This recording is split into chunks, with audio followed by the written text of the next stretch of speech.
I want to touch upon a situation where it's the elder in the house who needs mental help, right?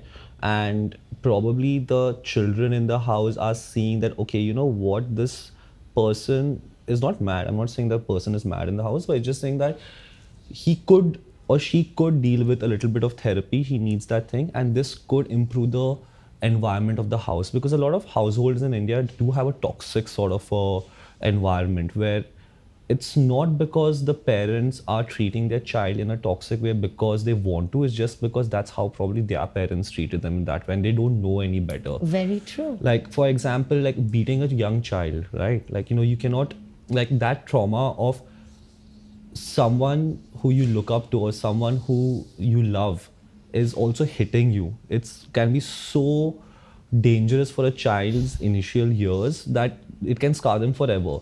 So how do you address that age group which is already mature? They feel that, okay, we have already lived life to a certain extent where I know what to do and how to live life, so I don't need to hear from anyone.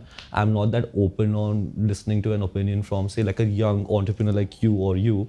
So how do you tackle that situation? So we have a classic example here of a gentleman who is happy to reveal his identity, Mr. Muslim Kapasi, whose daughter actually made sure that he gets therapy, right? We have a lot of these classic case examples where they say, I was fully averse to it, but my children showed me the before and after benefits of doing such a thing. They showed me that there was no judgment around it. And thank God for the awareness that came through. So awareness can transfer on two folds. Another way on how we educate the adult age group or community is through a lot of macro sensitization programs, which we run in the corporates. Okay. And here the age group joining it is from your 35 to your 55. Right. We do a lot of focus group intervention work with senior leaders. All of y'all are adults at the end of the day, right? So we do work through a macro dispersion of different topics which do not have to scream mental health, but they're actually educating you on your emotional wealth. And that's how we hope to bridge that gap between awareness and acknowledgement of actually taking that step. So to be honest, Darshan, that's a tough space. Okay. Even in this scenario, the girl went and booked a session and made sure all of those areas were done. But still, the individual could not go if they didn't want to, which is also a good 30% of the audience, right? You have access, you come all the way, and you don't want to go, right?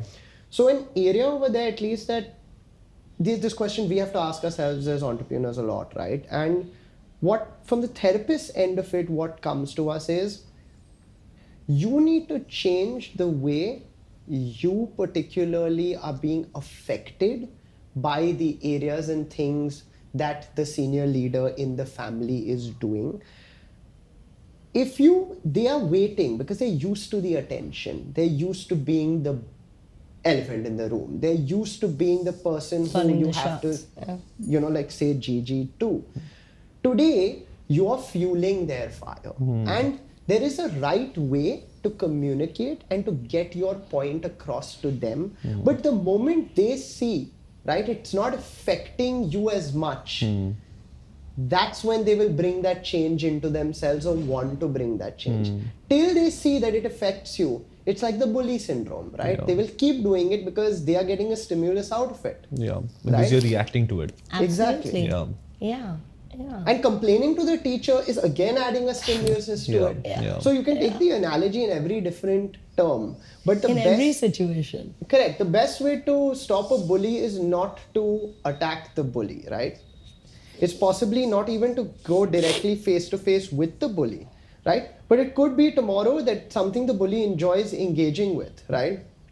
Maybe it's time at the canteen. You go sit with the bully and spend some time conversing with the bully. Save the thing you could do with the granddad particular situation. Catch them off guard. Yeah. So ye kya ho raha hai? Yeah.